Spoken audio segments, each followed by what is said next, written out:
And that's again where I think the power of sauna has not even been touched yet. I mean, it's starting to, but I think that's where a lot of benefits are happening. And that's what came out of my global sauna survey is people said the major findings were I sleep better after I'm in the sauna.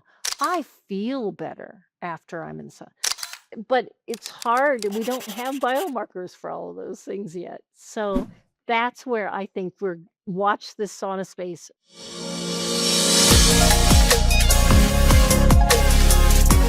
Hello and welcome to the Biohackher Podcast. I'm Azra Alagich, your host and founder of Biohackher. I'm an integrative nutrition health coach specializing in longevity for women, a health and wellness journalist, writer, corporate consultant, and a biohacking advocate. Biohackher is a space where we can explore ways to optimize our health to live well longer. Whether it's through improving our nutrition, exercising, cryotherapy, supplementation, technology, and more, I'll be bringing you information and interviews with the best longevity experts to help you understand what you can do to optimize your health, prevent disease, and slow down or even reverse the symptoms of aging by taking control of your unique bio-individuality. Want to know more? Let's dive in.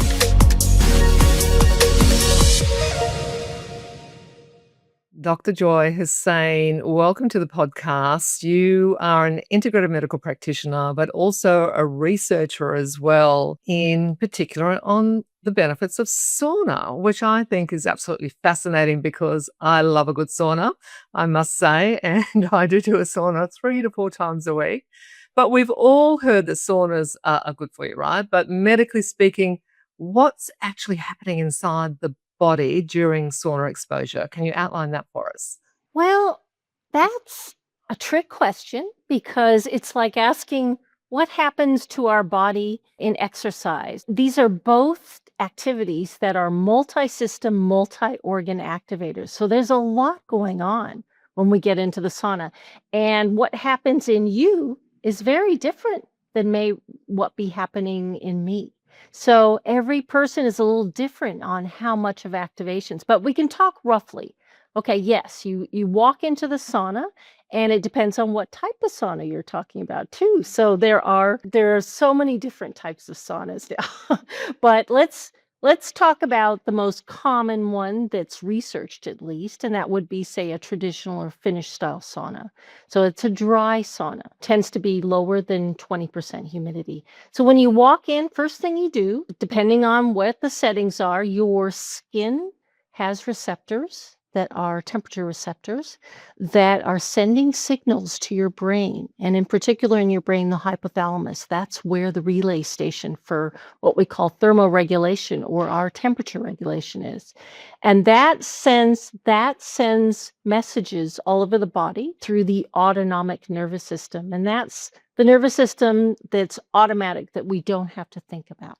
And that impacts our cardiovascular system. So it shunts blood flow, it increases our heart rate and increases blood pressure to pump blood all over the body so that we can lose the heat that's accumulating inside of us. And how we do that mostly is by sweating.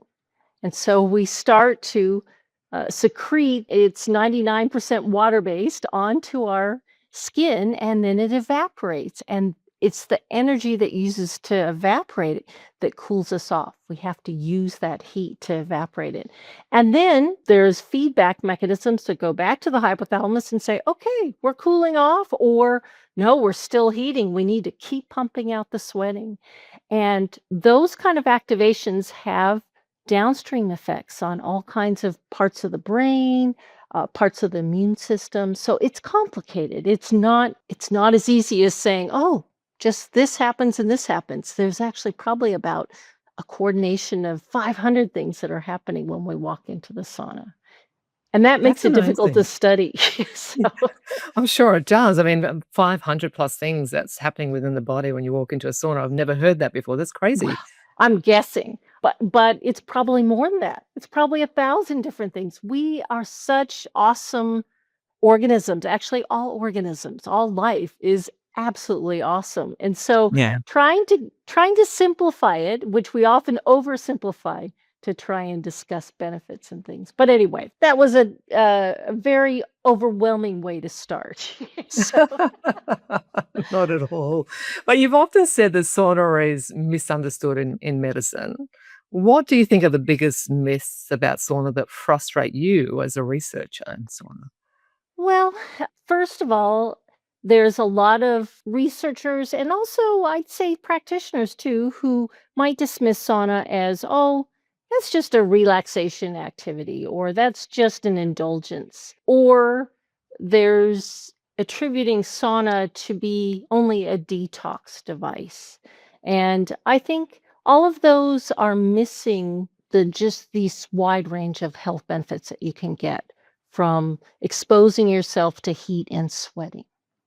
Yeah. So, And why is it important from a longevity perspective for us to expose ourselves to heat and sweating? well, it's using this thermoregulatory system. Like everything in the body, if you don't use it, you'll lose it. So that's why if we're not exercising, our muscle tone decreases and our bones don't develop and maintain as well. Well, it's the same way with thermoregulation. If you don't challenge yourself, whether that be getting cold or getting hot, those neurons and those mechanisms don't get activated. They become rusty and they don't work as well. And in fact, how we can think of it is when you think about women in particular going through perimenopause, menopause, what's the number one symptom that a lot of women discuss are these hot flushes. Well, what is that? That is actually your thermoregulatory system acting up. It's not running smoothly. And we know now that estrogen plays a huge role in that. So it's the withdrawal of estrogen or when estrogen levels are decreasing that we get that kind of. And so that tells you right there that that's a system that where it needs to be, where if it's not getting exercised properly, it doesn't function well. And I think we're in a bit of a comfort crisis in a lot of places where the minute we get cold, we turn on the heater. The minute we get hot, we turn on the air conditioner. So that's more, that's years of not using your thermoregulatory system and then having a big change so it doesn't work as well. Well, I must admit, I do not like the cold at all. On this cold spell that just moved through overnight, I would stepped outside this morning to go feed my horses, and I'm like, "Oh, it's a little bit cold this morning. Where's my parka?" Straight away. So, I but know, then me too. I hear you on that one. So, but you're alluding to that sort of state of hormesis where we should be exposing ourselves to what we refer to as good stress, right? Elements of good stress. yes. Yeah. Yes, exactly. Because not all stress is good for us.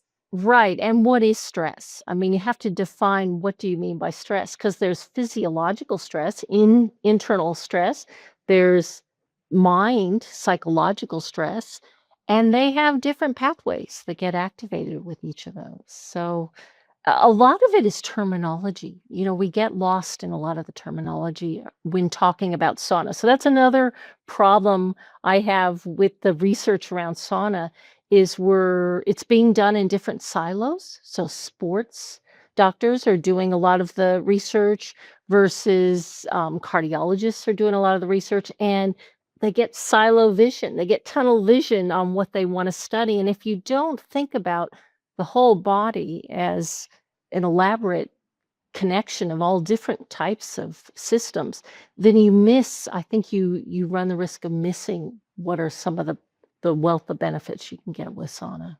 Like with exercise. Exercise, we accept that as, oh yeah, an exercise is good for us. That's really just been in the last 7,500 years. Before that, there was not this idea that you needed to exercise to be healthy. Yeah. And even now, we're still working out the mechanisms to why is it that exercise helps us? And it doesn't help everyone. That's the other thing we're trying to tease out. And it's the same thing with sauna. Sauna isn't for everyone. That's why you hear some people who say, oh, doesn't do it for me. But we're all wired a little differently. For sure. And I think that's an important consideration when we're looking at doing any biohacks that, people might be considering to implement within their daily protocol, because we are different and we need to take that into consideration. And I always speak about listening to your body and making sure that you tune into that, because your body will tell you what it needs, I believe, intuitively. Your thoughts?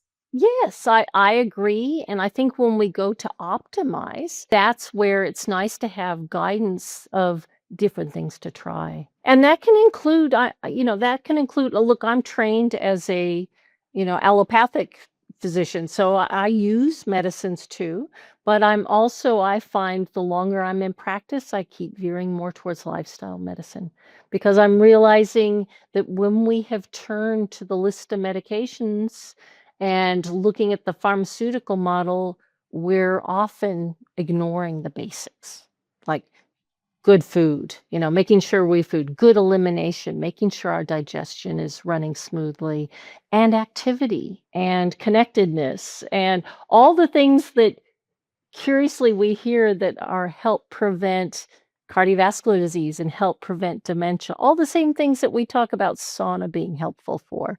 Well, they're all connected. Yeah, completely agree.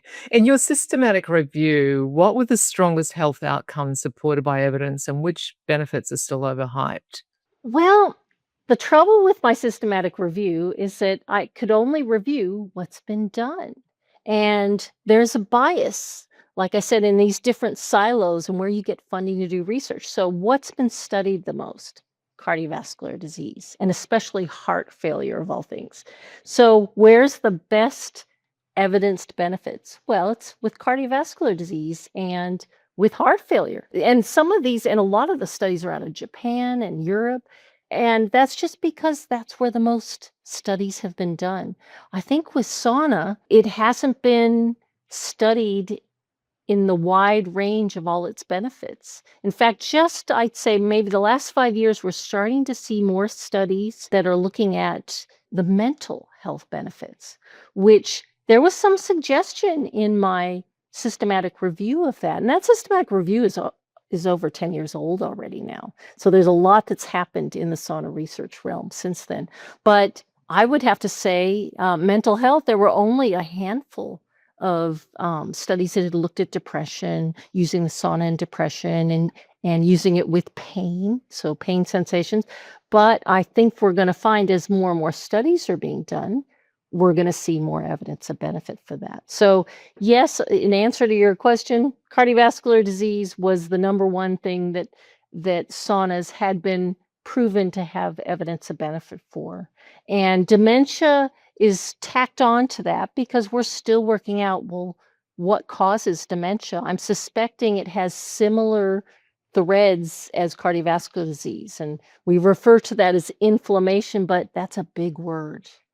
That word covers a lot of different things. When we say inflammation, we're usually talking about immune system activations. But the immune system is a huge system that I think we're going to divide into several different systems in the future, is my feeling in medicine, as we get to know more and more about it. Yeah, it's evolving so rapidly, isn't it? And as is the research. I mean, there's been thousands of studies done on the benefits of saunas. And I wonder whether you highlighted that, they're in different countries and they focus on different elements of the body. But I wonder whether there are cultural influences as well to that research Of that, course. Of yeah, course. You are right. And it makes a difference whether you sauna alone or okay. whether you sauna as part of a group. I mean, so and it's the same way with exercise. There are different, and I keep coming back to that comparison because in my PhD, that's what I really was getting to, is that there are a lot of common threads between exercise and sauna. And there's some important differences too, but we have to think about it with that type of mindset. Hmm. So why should we be saunaing with people rather than alone? I'm curious. Oh, Explain. I'm not saying I'm not saying that the evidence points that we should always be doing it with people. I'm just saying the different benefits the psychological benefits might be different whether you're doing it alone or with a group of people. So In I'd what say, way? like in the European traditions, there's much more of doing it together with your family or doing it together with friends. Whereas I'd say in the US and in Australia, it's changing, but it tends to be marketed more as a solo activity. We might go to the local sauna and book a session for ourselves or Yep. maybe a couple, but really it tends to be more individual focused. But that's changing, and I can see that changing. But I'm wondering if, that social isolation and that type of socializing that can come with doing an activity might give us different, I'm suspecting it will give us different benefits and risks and things like that. Interesting. So if we're hypothesizing that we might see different or better benefits by doing a sauna in a social environment, do you think that's related to the nervous system regulation, perhaps as a result of sitting there and connecting with people and discussing your problems in life? And we know that that's one of the contributing factors to the blue zones in terms of longevity, that connection and having people in your life that you love and want to have a chat to, that significantly contributes to someone's longevity, right? Of course. And we know, again, getting back to those, we talk about nervous system, but in particular, the autonomic nervous Yeah. system. The nervous system, you don't have to think about. And there are changes going on with that when we're socializing. I mean, there are studies that demonstrate our heart rate variability, and that's a often misunderstood term. So heart rate variability is what a lot of the algorithms that are in our wearables, like I have an Aura ring, and all our wearables are based on these algorithms around heart rate variability. So, not just your heart rate, but the amount of time in between the beats. So, that's what we call heart rate variability, which are these microseconds. And it's a little counterintuitive, but the longer, the more variability, the more difference between the heartbeats, that's associated with better health. Whereas and that tends to happen, you have more time to have different amounts between beats when your heart rate is slower, as opposed to when your heart rate is fast, there's less ability to vary that time. So it took me a while. It was doing these studies that I really had to get my head around heart rate variability, but that is definitely a really powerful sign of our overall health is if we can have heart rate variability be high and our heart rate on the other side be on the low side. Mm. And heart rate variability, does that vary depending on your age type and stage in life, particularly for women? So, as I understand it, and correct me if I'm wrong, that once you're through menopause, HRV can sometimes be on the lower side. Is that right? Or is that a myth? It depends. I think if someone's gone through menopause well and nourishes themselves and maybe saunas a lot or exercises regularly, I think it's also a very individualized marker. So all of us are trying to compare ourselves to each other and say, "Oh, my heart rate variability score is better than yours." Guess what? That's not how heart rate variability works in terms of interpreting it within it's a comparison to within yourself. So when your heart rate variability is higher, it within yourself, that's at a time when you tend to be in recovery or tend to be resting and or are feeling less stressed. Whereas when you're under the pump or while you're exercising, your heart rate variability is going to be lower in that time because your heart rate's going to be higher. So it's using that marker. That's what's so wonderful about wearables. It's about trying to get the best version of you, not necessarily the best version to compare to someone else, if that makes sense. It does make sense, and I'm just reflecting on my own personal HRV, and I know that my HRV tends to be low when I'm in work mode, when I've got too much on my plate, or I'm exercising a lot.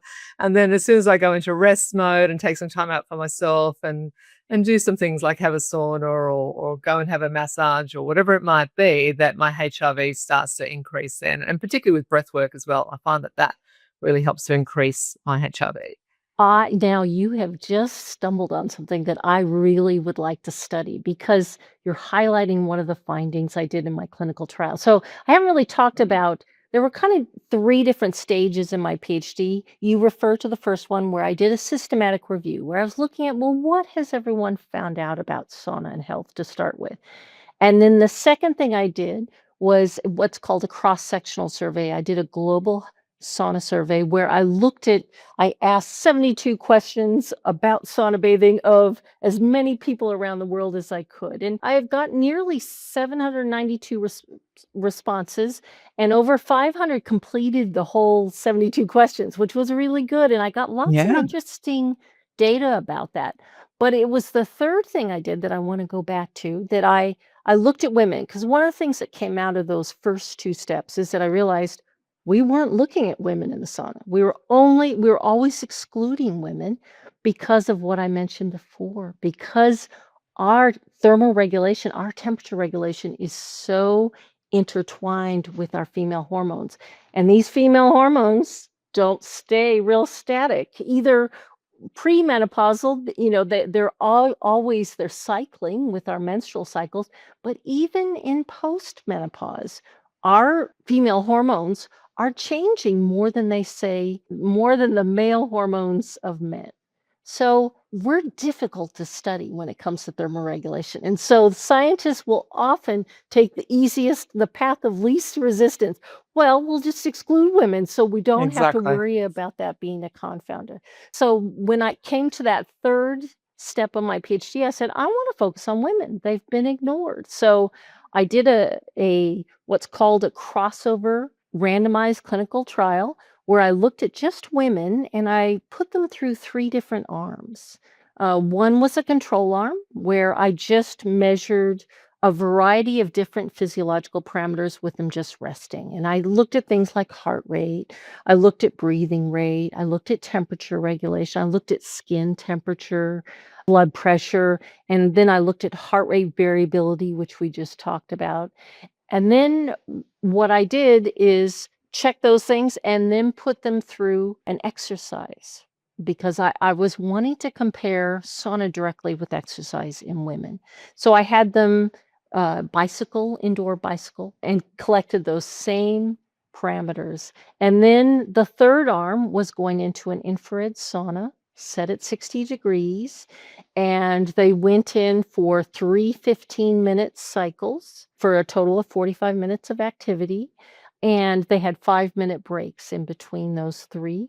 And then I was measuring those same things. And what I found, getting back to breath work, is that one of the major differences between sauna and exercise is that in the sauna, you don't have to breathe fast. In fact, you can breathe slow. Yeah.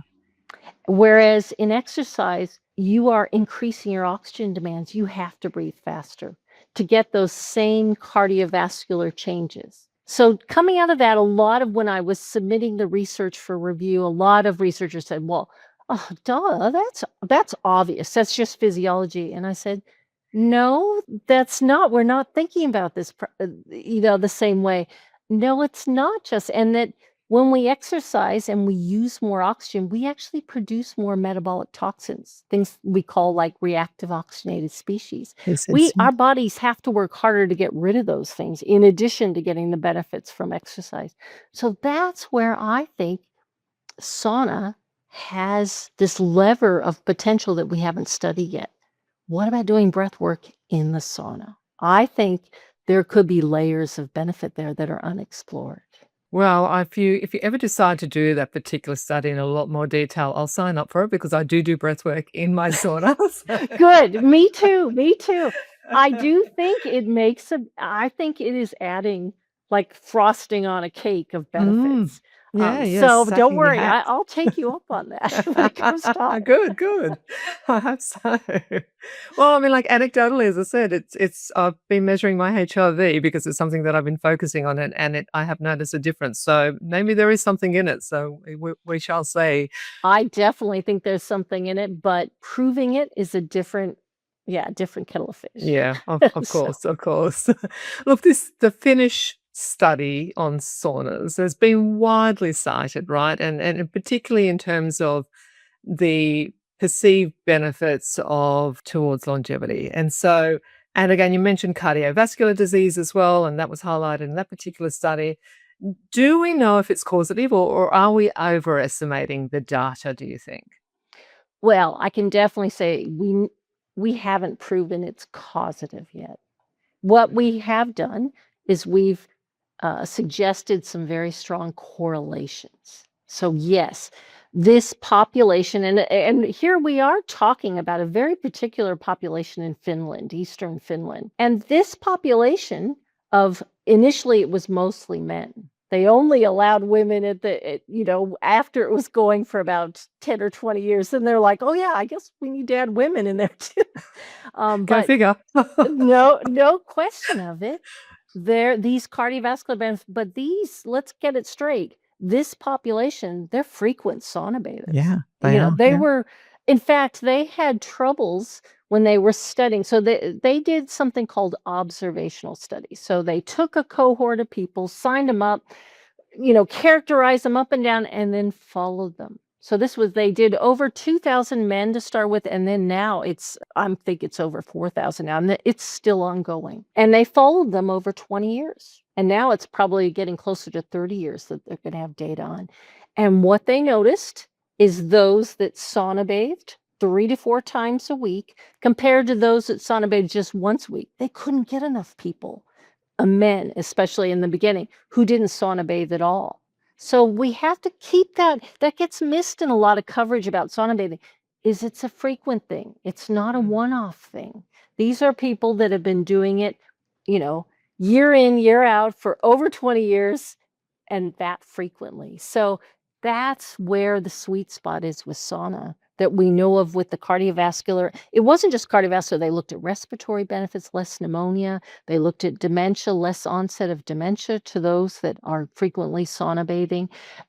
And less hospitalizations, less markers of inflammation, something called CRP in the blood. So it just keeps piling. It's been a great pileup of benefits that we see with sauna, but it's frequent sauna bathing. But now, revisiting it from my own practice, I'm not sure that you need to do it that frequently. And especially with women around preventing hot flushes, which is one of my interests. Everyone gets caught up into thinking they've got to do 3 or 4 times a week. I don't know about that. We haven't studied, we don't have enough data to know. Maybe it's just once a week. Maybe it's just twice a week. Again, it's exercising that thermoregulatory system is what it's all about. Does that mean exposure to heat?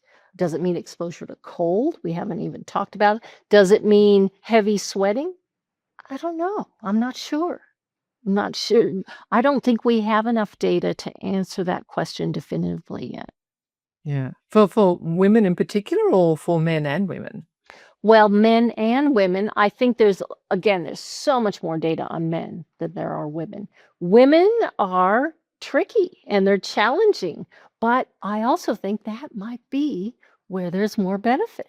Maybe we've been focusing on maybe we're showing all this pilot, but maybe the benefits are even more with women because thermoregulation and our female hormones are so intertwined. And one of the things I'm finding when I'm working with perimenopause and menopausal women, which is kind of a focus of my clinic, is women's health, female health. I am finding that sauna is useful for preventing the vasomotor symptoms, or hot flushes is what we'll commonly say, when it's done before the onset. Once the onset's there, it's a lot trickier. It's harder to use sauna to get to. You can, but I'd have to say what I've noticed, and it was mostly in my global sauna survey, is that a number of women just happened to mention in all the questions I was asking them, they would say one of the health benefits they noticed is that they did not suffer from hot flushes as much as some of their other family members or family friends, and they felt it had to do with the sauna that was helping Yeah. them.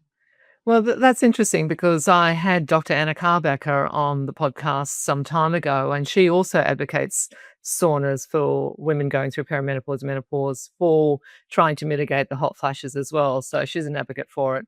I do wonder whether, how do you predict you're going to have a hot flash to get into the sauna before you're actually experiencing Yeah, it? But I'm not convinced that its value is as much in therapy as it is in prevention, and that's why I think sauna bathing more frequently, as you know that you're entering that zone, which can be 10 years before you actually lose your period. So we know perimenopause and menopause are a much longer phenomenon than was ever acknowledged yeah, before. yeah, well, it starts in mid-30s as early as 35, as I understand it, right? So for It some women, can. And we yeah. are seeing it younger and younger, and again, not understanding all the factors that might be contributing to that. But yes, Because I am yeah.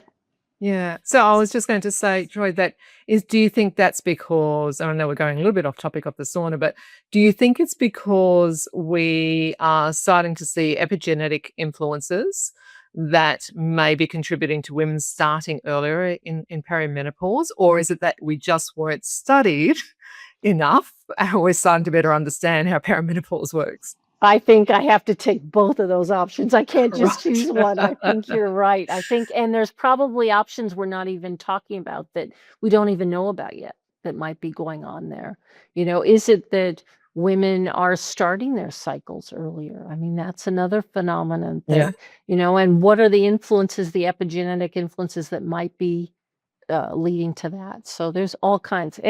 And look, electromagnetic energy all around us. We're a huge social experiment right now. What's going on in life on Earth? I mean, Yeah. it's hard to know. We don't have a lot of controls anymore that are left on to compare to. And just along for the ride, right? Yes. Just a little bit more on that Finnish study, because it did highlight the impact on all-cause mortality, and there were some fairly significant figures that the study stated. Did you just want to run us through those, if you wouldn't mind? Yes. Well, they definitely showed 66%, which is a big reduction in those that sauna bathe more frequently in all cause. Well, it was 40% all cause mortality, so 40% decrease, and 60, I believe it was 64.5 percent decrease in cardiovascular events, sudden cardiac deaths, basically. And for right now, that may be changing soon, but that is our leading cause of, at least in the first world countries, of death. So that's where it has its biggest longevity punch, is that it's reducing that cardiovascular morbidity and mortality. But, yes, but that's looking at one population. So the genetics, we're not looking, we still need to conduct these studies in other gene pools, basically, because we know now we are all products of genes as well as epigenetics. And there's different combinations that can have, so who knows, maybe there is a population where sauna and thermoregulation don't work as well in certain genetic pools. Like, for example, there was a fascinating study out of Saudi Arabia. And I believe it was a Danish researcher who presented this results, I don't know, about 8 years ago. But they did something called transcriptomics. So they were looking at the activations of genes in white blood cells that they were Is getting that from what blood. transcriptomics is? Is that what Well, that is? transcriptomics is the science of measuring changes in gene activity. So Okay. it's this whole omics revolution that is, again, our understanding about biology, and especially public health understanding, has gotten lower. And that's a whole set. I'm getting off topic, but I'm so disappointed that people aren't embracing biology more, because that's the study of us. But there's a revolution that's been going on for these last 10 to 20 years, and it's in our laboratory values of measurement. And it has to do with genomics, which means not just looking at one or two genes, it's looking at every single gene of the body. So we now have this ability. And it was just in 2001 that we did the first whole genome sequencing, meaning getting the DNA code for every single DNA, all the DNA in every cell of our body. So that's genomics. Then after genomics came this idea of transcriptomics. So we use our code to make proteins, and we call that transcription. So transcriptomics is looking at gene activity, not just what your genetic code is. If you think of it like building a house, you've got a blueprint, but then it's the building materials you use, it's how the techniques you use. So that's where we look at transcriptomics, how these genes are activated. Right. And then something that was near and dear to my heart with my PhD is something called metabolomics. So that's actually looking at, well, what are all the substances in a biofluid like blood or like sweat, which is what I focused on. Not just looking for, it's not like just fishing. You know how when you fish, you're putting there and you're probing for a certain thing. This is taking a handful of water, of seawater, and looking at everything in that seawater, every single molecule, everything. It's a whole different way of looking at finding knowledge about something. And that mirrors what's happening with precision medicine. We are now having the tools to not just look at one thing at a time and just look at that, target that, but look at the whole thing. So when transcriptomics, so what they did, and even that, they were looking at an array of genes. So they weren't looking at every single gene activation in this particular white blood cell. This is going back to the Saudi Arabia study of Sauna. They were looking at stress involved genes that we know produce stress related metabolites. And what they found when they did this, and there's another, well, let me talk about the findings and then I'll talk about another caveat with it. And what they found is that they couldn't tell the difference between the stress that was involved in the blood draw, because having your blood taken is stressful for a lot of people, and what the sauna was doing. There was too much noise. They couldn't decipher what the differences were. Right. And now we know that most of us feel better after doing a sauna than we do getting our blood drawn. So that's telling you something. The other interesting thing is that these Saudi Arabians who live in dry heat, 50-degree heat all the time, they did not view the sauna as something nice to have to do. They're like, okay, we'll do it for these researchers. This is not pleasant. So it was a nocebo effect as opposed to a placebo effect. Right. And that might have influenced the results too. And so there's so much going on, and that goes back to the mind. And that's, again, where I think the power of sauna has not even been touched yet. I mean, it's starting to, but I think that's where a lot of benefits are happening. And that's what came out of my global sauna survey is people said the major findings were, I sleep better after I'm in the sauna. I feel better after I'm in the sauna. But it's hard. We don't have biomarkers for all of those things yet. So that's where I think watch this sauna space, watch it with mental health. I think that's where we're going to find even better benefits than maybe just cardiovascular. That would be amazing because I know that with women in particular, cardiovascular disease, heart attacks are a major killer of women, particularly in Australia, but it's been jumped now by, dementia and Alzheimer's, right? I'm so glad you're mentioning that. But like I said, I think these are opposite sides of the same coin. I think they're going hand in hand. And yes, and we're timing our chat so well because the Australian government just did an awareness campaign around menopause and perimenopause this week. So, and that fact has been highlighted repeatedly this week, which I'm so glad to see because we don't completely understand dementia. We're studying it. And in fact, I'm involved in some studies and some groups that are we're applying for grants to study it, especially in women, especially around heat, using heat and sauna. But the biomarkers we're using, we're not sure, is that the chicken or the egg? I mean, is this just showing the aftermath of what's happened, or is this really involved in the mechanisms? We don't know yet. I mean, we're doing a lot of work on it, but I can't say anything with such conviction that I sometimes hear a lot of podcasters and stuff say, and I just go, I'm not sure that we know that enough yet to say that. So, A true scientific answer, might I just say. and and the Which is other thing that fine. yeah, and the other thing I wonder about is plastics. I mean, Oh, yeah. you're right. Are we just, I mean, why is dementia increasing so much? Is it just that our awareness is increasing and that we have a name for it? We know there's evidence that people have been dying of dementia. Are we just living longer? We don't know about all of this. And so I wonder, plastics really only became widespread, introduced into first world countries in the 60s.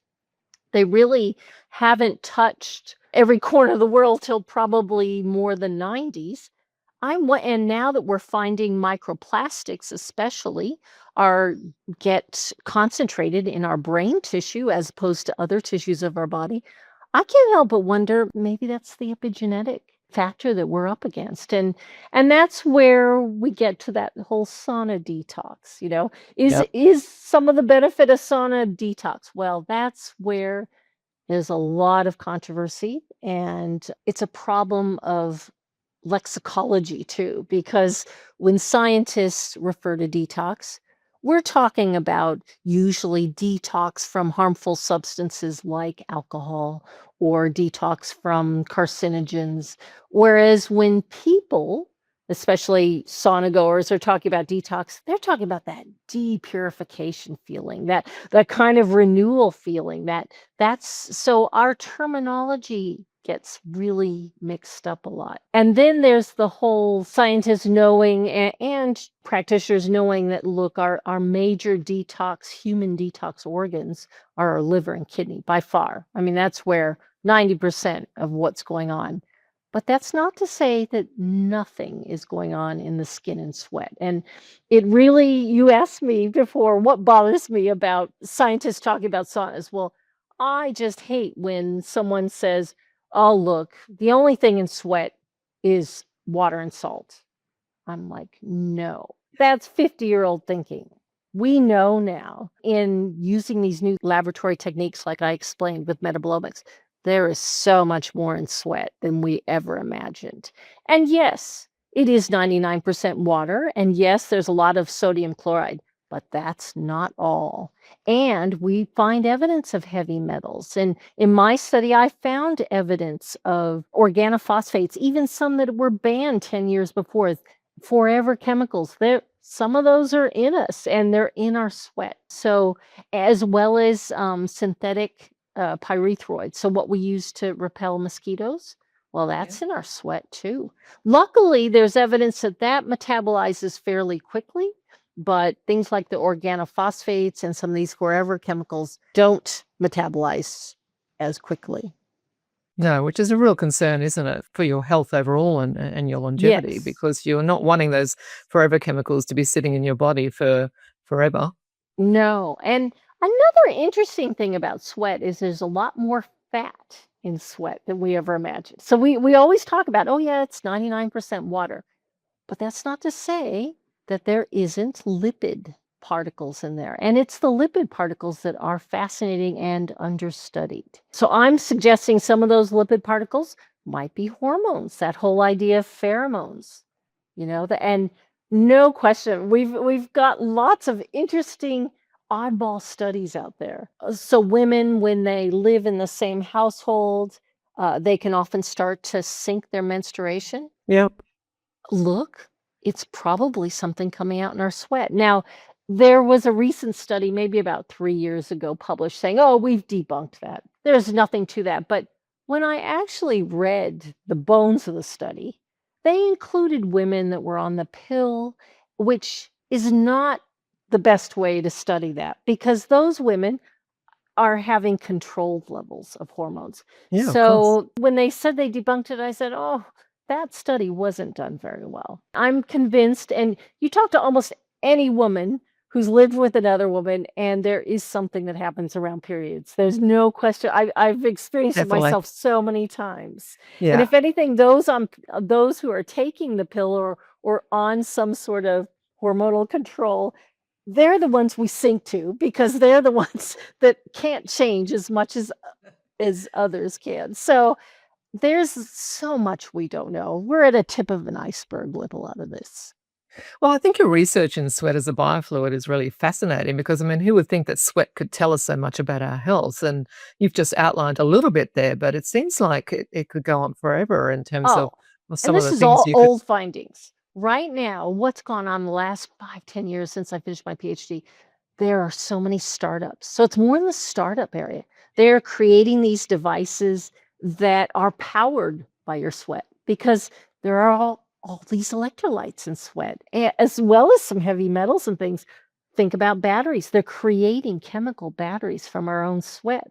So watch this space. I think we're going to find out more and more that's in sweat. No question of it. Do you think it's one of the most underrated biomarkers in medicine? Well, until we know more, yes. I mean, it's definitely. So, what are the There's pros and cons of sweat. Let's go through it. So, the pro of sweat is obviously that it's easy to collect. You don't have to stress anyone. You don't have to stick a needle in or get underneath the skin. So it's easy to collect.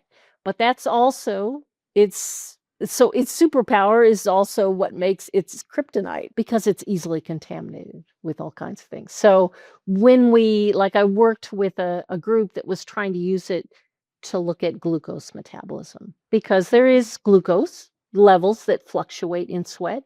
However, it was so difficult because of all the contamination. So that's why most of the continuous glucose monitors you see now involve looking at the interstitial fluid. So you have to get underneath. Sweat alone can't tell you enough about what's going on metabolically. But yes, it's definitely ignored. It's definitely under researched. Let's put it that way.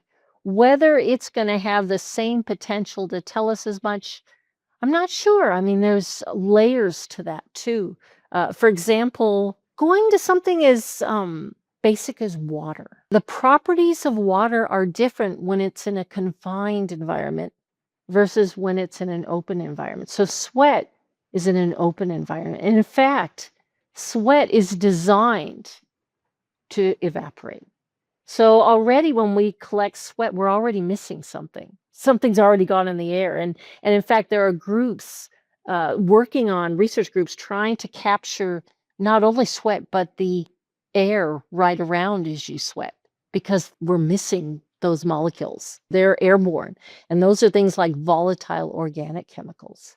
And again, that's where there's a rich, totally understudied. We don't know. In fact, this is where dogs. In fact, we've used dogs around COVID. I don't know if you remember, we were installing COVID dogs in Finnish airports, and what they were basing it off sweat samples. So they would swab someone and then present it to these dogs to know who was infected with COVID or not. So that's Wow. already telling you there is immune content going on and it was amazingly accurate. Is that right? And that was before we had the antigen testing. So, we know that animals, dogs, cats, many different mammals have a much higher defined sense of smell than you or I. So there's already a layer to sweat we don't know about, and that's that volatile content of sweat.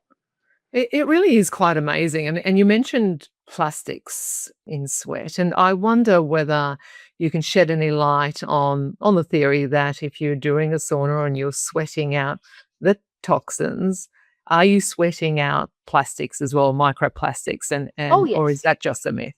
Well, there is evidence. Again, we're arguing about scale.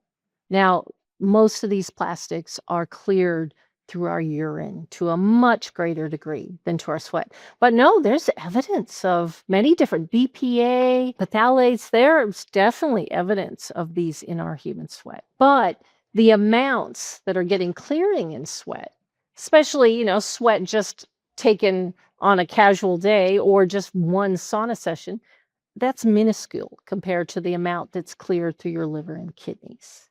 And each type of plastic is cleared differently. So it's not like we can generalize like this. So That's why I think the health benefits of sauna and sweating are when you do it day in, day out, week in, week out. It's the cumulative effects. Like exercise. Someone just runs a marathon, it doesn't mean that they're healthy and they're going to live for their longevity's increased by that one episode. And that's how we have to start to think about with sauna and with sweating, like we were just talking about. Yeah. So I think the detox potential of sweating is when you're sweating frequently, not Okay. just what we're able to collect and capture with one single episode. So the cumulative effect. I did hear also recently, I'm keen to hear your thoughts on this one, that if we're sitting in a sauna and we're sweating, as we all do, that you should not allow the sweat to just sit on the skin and then dry off when you walk out of the sauna, that you should be wiping it off, because otherwise the toxins that have been sweated out are being reabsorbed into the skin. Is there any fact in that? Look, there's fact in both. I mean, look, so there's pros and cons. Okay, so yes, there is evidence that we reabsorb a lot from our sweat. No question. Our bodies are designed so frugally. We conserve everything. So no, it makes sense that we would reabsorb things from sweat. But we absorb good stuff, not just bad stuff. So yes, there is evidence that we reabsorb. But remember, I just talked about that lipid content of sweat. Well, anyone who sauna bathes and sweats enough to realize that you get this kind of your sweat becomes creamy. The longer you get an exfoliation. There's all these different stages that go on that you don't realize until you sauna frequently. And like I know, with the group that I sauna with, we talk about first pass, second pass, third pass, and sometimes the exfoliation you feel, the crunchies you start to feel in your sweat, that doesn't start from the first pass, from the first 15 minutes. That usually doesn't start until we've been in there for 45 minutes or an hour.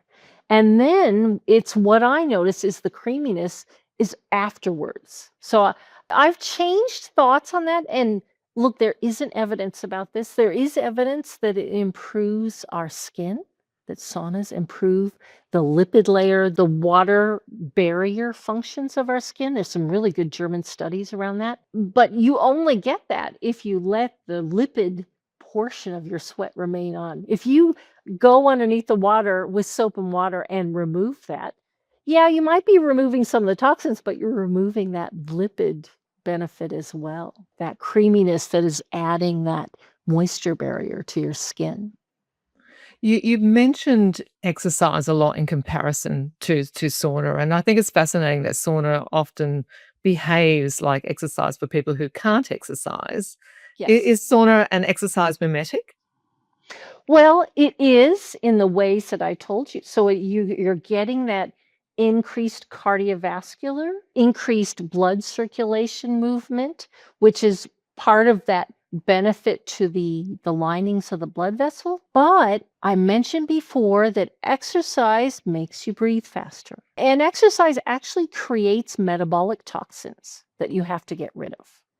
And that's where I think sauna could maybe have an edge over those that have difficulty breathing, that get into trouble when they breathe fast. So people in heart failure, people with COPD, chronic obstructive pulmonary disease, emphysema. Those are the populations that have difficulty exercising because they can't breathe fast. That's where I think sauna might prove to be beneficial for them because it allows them to get those cardiovascular increased blood flow, help with the health of exercising their blood vessels in their heart, but without having to produce and have to handle all these reactive oxygenated species. Another one for you. Okay. Infrared sauna or Finnish sauna? Because there's differing views out there. Which is better in your view? Look, I think they're both have their benefits. They are slightly different, but it's more almost a marketing thing and has to do with cultural overlay too. So let's talk about the pros and cons of each. So Yep. infrared tends to be marketed, as we discussed, the nature of the energy is you have to have panels, either ceramic or carbon fiber emitters, that need to be fairly close. It's like microwave. It's like microwave cooking versus traditional oven cooking. People don't Are like me we using this. microwaving ourselves now in infrared Well, we saunas? are using energy waves, and that's when you're cooking your food. And look, that argument can go on, but some people, I will say, working with people, some people swear by it. They really enjoy. You can run at lower temperatures because you're heating your skin more so than just the air that's leading to the skin, which is what happens more in a finish style sauna. So yes, some of the benefits, but some of the drawbacks about infrared sauna is you can't introduce water into that.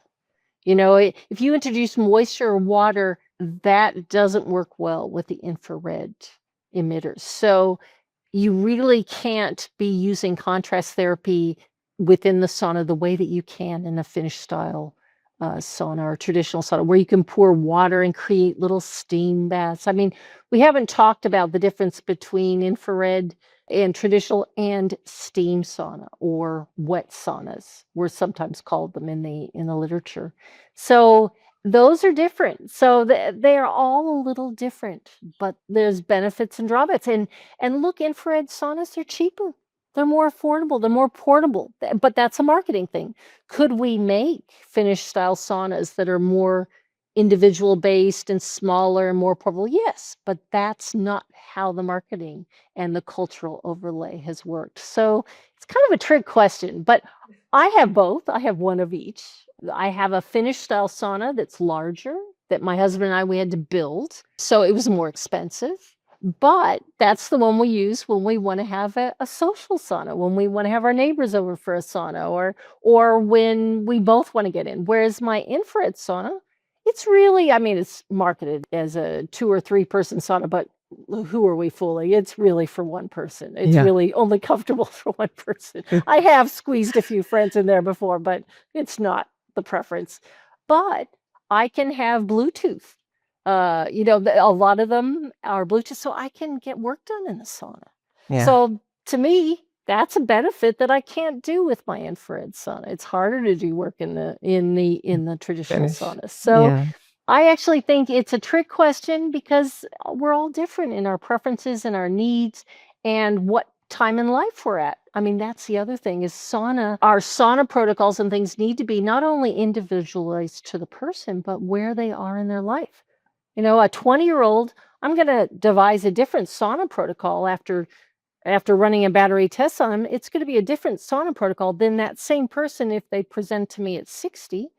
It's going to have a whole different parameter, different set of aims. So, and the more we find out about sauna and how it can be this tool that can be used in many different ways, that's going to change. In fact, my prediction is we are going to come up with a whole separate therapy. We're going to call them sauna therapists or thermotherapists. There's going to be a whole, like exercise physiologists. I think we're going to have sauna physiologists in the future because there are so many different parameters to control and to adjust in using it as therapy. But the other thing is that we have to be careful that we don't get tunnel vision. And that's what I work hard at. I mean, I love saunas and I love using them as therapy, but that is not the only thing I do in my clinic. We got to cover the basics. You have to look at your food. You have to look at your movement. You have to look at your purpose in life. You have to look at your habits. That's the other thing that happens a lot is I'll have someone come in. They've heard that I help them come up with sauna protocols, and they're a smoker. And I look at them and I go, "What are you doing here?" No. Yes, I can give you a sauna protocol, but nothing that is going to counteract enough what you're doing with smoking. And that can be vaping. That's the other one that is right now. The headache that I'm dealing with is people come in and think their vaping is better than the smoking they were doing. And I'm like, no, if anything, those volatile organic chemicals that are coming from vaping, oh my gosh, they are so toxic. They are. So sauna is a tool. it is not the cure to everything No, on earth. certainly not. Certainly not. And I completely agree with you. It is a tool and it's a It's hack a tool. that we incorporate as part of our daily protocol to be able to try to ensure better wellness. But you mentioned that you have different types of sauna protocols for different ages. And let's just quickly whip through that because I know that a lot of our listeners, our ladies, will be wanting to do a bit of a deeper dive into that. So if you're 20 to 30, what should you be doing in terms of your sauna protocol? There's not a one size fits all. That's like going to an exercise physiologist and saying, "What kind of exercise should we do in our 20s and 30s?" Well, it depends. It depends on your resources. If you're a 20 or 30-year-old and you're going to a gym regularly, I'd say your protocol is going to be based on what sauna is accessible to you, what's easy for you to do. So if your gym has an infrared sauna, it's going to be an infrared sauna based protocol. If your gym has, so there's so many different. That's why it takes a whole consultation. That's why I think it's going to be a whole science. There isn't one size fits all for every age group, and there isn't one size fits all for every gender. It's not like all women need to think about this. Although I will say, in the literature or in the findings so far, women tend to be more sensitive to temperature and to humidity than, say, males of the same age. But again, it's early days in the findings. But in general, I do tend to prescribe gentler protocols, especially Okay. in getting started, than say, and definitely as we age, so the older age groups are going to be more sensitive to those temperatures. And we know that from data around heat waves and emergency room visits. We know older people, especially older people who have been in that comfort void where they've had the air conditioner or the heater on for most of the last 20 years of their life.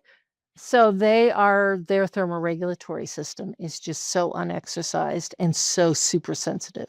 So we already know, so it depends. And then it depends on what type of health issues they have and what type of genetics they have. There's so many different layers to this. That's where there's going to be the art and science of thermotherapy coming. I can see it in the future. I can't wait.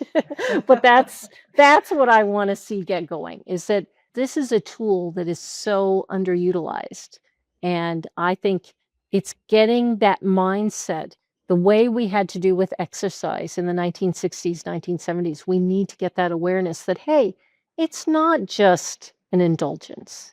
It can be a tool, but there needs to be more intention around it, and intention and the effects of the mind looked at. And we still need more data to be able to come up with the safety markers around sauna too. And that's the other thing. I mean, exercise is not 100% safe activity either. There's many people on marathons that pass out, that have a cardiac event, and that's the same with sauna. So when I did my global sauna survey, I had a few people write in and say, look, I did have a heart attack right after that. I do think the sauna was contributory, but does that mean that I will never go in the sauna again? No, but there were other factors involved too. So that's where I think a lot of practitioners, especially the more conservative specialists and more allopathic doctors, they're right to be a little cautious that, wait a minute, it's not for everyone. So, for example, someone who has aortic stenosis, that's a type of heart valve issue that can lead to very variable blood pressure. Yeah, if someone's coming to me with aortic stenosis that's moderate or severe, I'm not going to be giving them a sauna protocol. Absolutely not. I could drop their blood pressure and kill them in the sauna. So we're not good at researching the downsides of sauna. That's another problem I have with sauna research, is we tend to focus on the rosy side, but there is a dark side to sauna, and we have to embrace that before we can use it safely as a tool for health. I think it's really good advice because I know personally I love a good sauna. I prefer a Finnish sauna. Even though I have an infrared sauna at home, I do prefer a Finnish sauna because I find they're hotter and I love heat. And I find that the infrared sauna doesn't get as hot as a Finnish sauna. But over the years, when I do contrast therapy, as an example, if I've gone into a steam sauna, I find that way too hot personally. And then if I do cold plunges as well, when I was younger, my body coped with cold plunges, no problem. But I've noticed recently that if I do a cold plunge, particularly after a steam, that my blood pressure drops rapidly and I get wobbly legs and I start to feel faint. And I'm like, what is going on? So I'm like, okay, listen to your body as you need to stop doing this.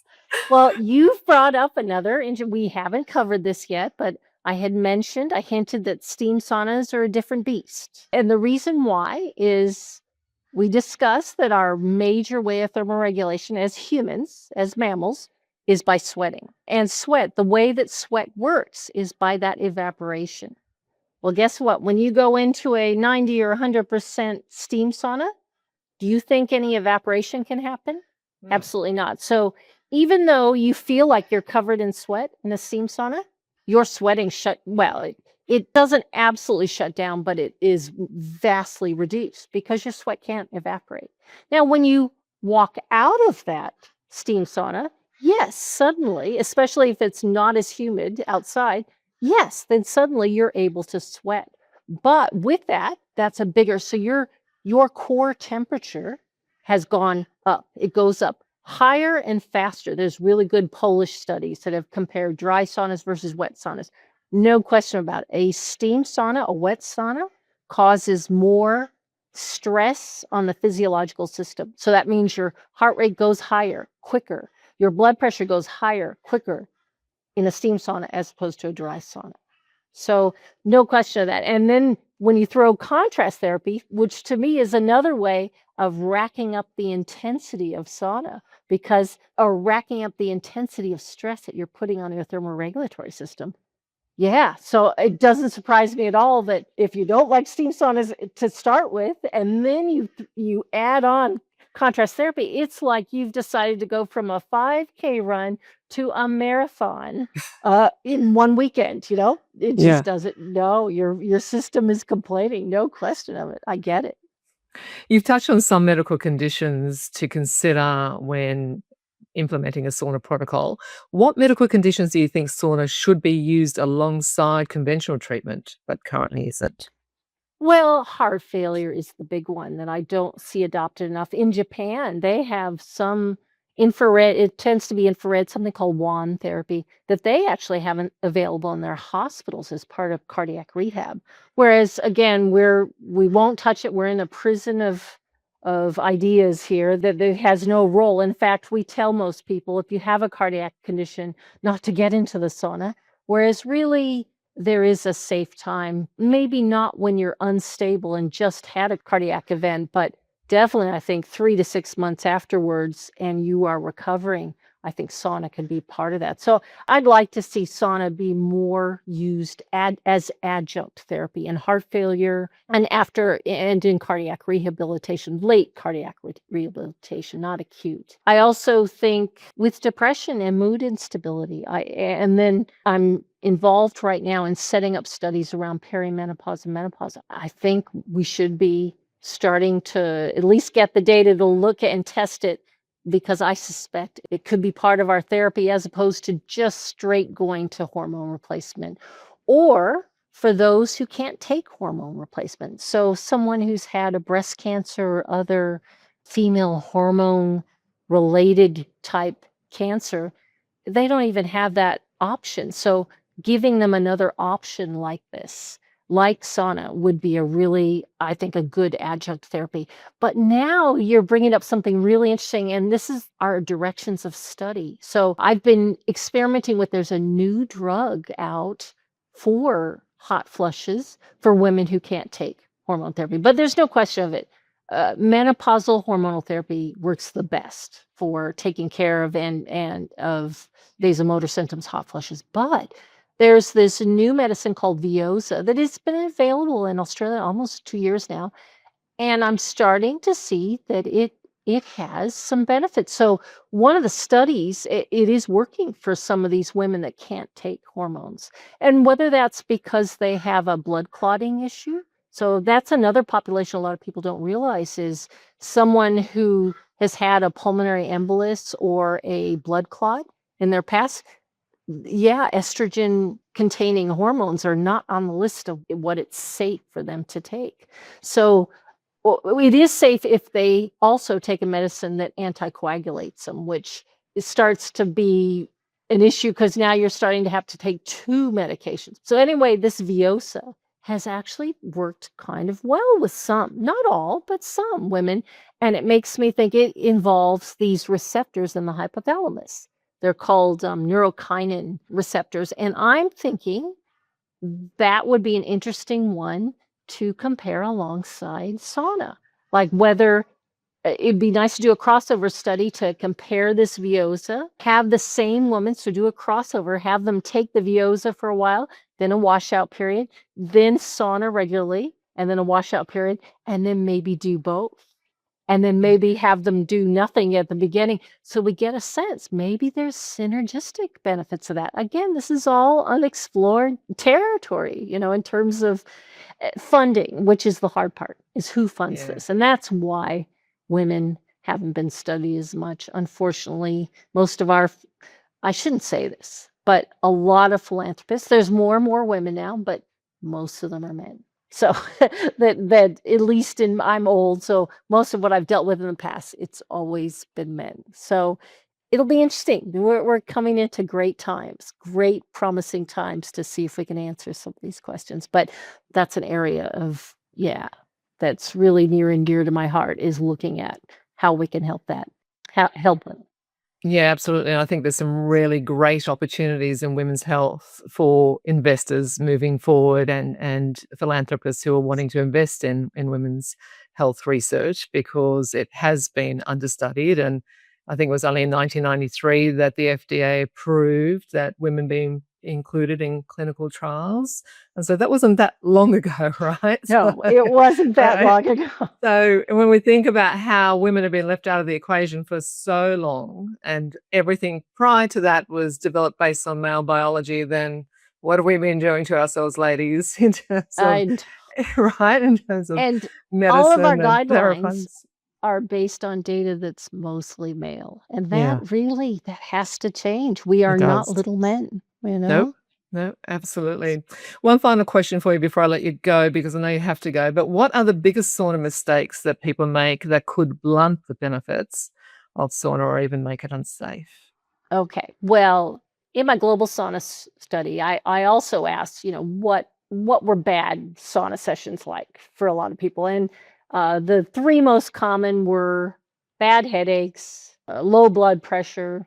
Those are the main ones that they mentioned, and both are related to dehydration. So we talked about sweat being 99% water. Well, that water has to come from somewhere.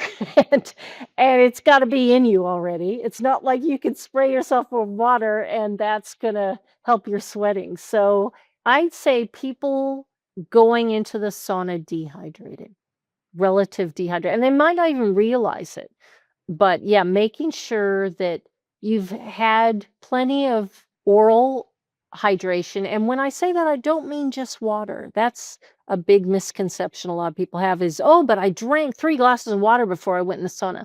Well, guess what? Plain water, especially if it's not mixed with food that contains electrolytes, it just goes straight through you. It's a great exercise for your kidney and urination, but it actually isn't making you hydrated. Hydrated is when you get the water molecules where they need to be, and that's inside your organs. That's out of the bloodstream. That's in the case of sweating, that's in the sweat gland. So to be hydrated, you've got to have enough water in those sweat glands so that they can produce sweat. That's the major one. So part with me, I'm always, before I go in the sauna, I make sure I've got an electrolyte or that I don't like to sauna right after eating. So that's why usually it's not water with food that agrees best with me, but everyone's individual. I have other friends that have no problems eating a big lunch and getting into the sauna. So it just, again, this is very personalized, but hydration, hydration, hydration. And both the major adverse effects we hear about, drops in blood pressure, those headaches, low blood pressure, that's all having to do with hydration issues. So who knows, these people, were they hydrated enough when they went in? So that's number one. The other one that gets overlooked a lot is if you've had a sunburn. Remember, sweat glands are embedded in the largest organ in your body, your skin. And if that skin is compromised, if you do not have enough water barrier to hold that water in where it needs to be, you can lose a lot of water. You can get very dehydrated. And even I found this out when I did my clinical trial. One of my participants had been to the Gold Coast, actually. She'd gotten a mild sunburn, and I didn't see it on her. I mean, the redness was all gone, but she did happen to mention to me, oh, yeah, I got sunburned on the weekend. And I think this was like a Monday or something. And when I went to collect her sweat, I could not collect her sweat. It's like I'd see it, and then it disappeared. I could not actually pipette it off her skin. I'm like, this is weird. And I was able to collect her sweat easily when she had bicycled and in the control section. So to me, it was definitely, that's when the light bulb moment went off. It's like, oh, her sunburn is making her sweating not as efficient because she's losing that water. So skin disorder, someone who's got eczema, like extensive eczema, or anything where the barrier function of the skin, so like a bad sunburn or a big enough burn. If you've had a significant burn of enough of your body, you should not be getting into the sauna. And most people tell me that it hurts too. So it's a common sense kind of thing too. You get in there, you're like, oh, I don't even want to be in there. So, but there are, like I said, I was surprised. She didn't have any problems in the infrared sauna, especially lower temperatures, so not as uncomfortable. But when it came to sweat, no question. She wasn't sweating properly. And she was probably at risk that day of getting more dehydrated than, say, a normal session would have been with normal intact skin.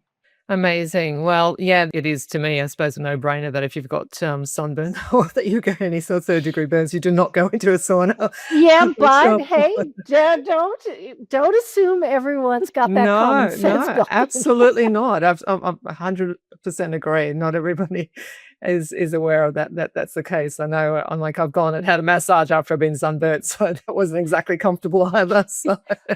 And it's interesting. You had talked about underuse of sauna, but that's where I feel sauna really shines, is synergistically. So a massage combined with sauna.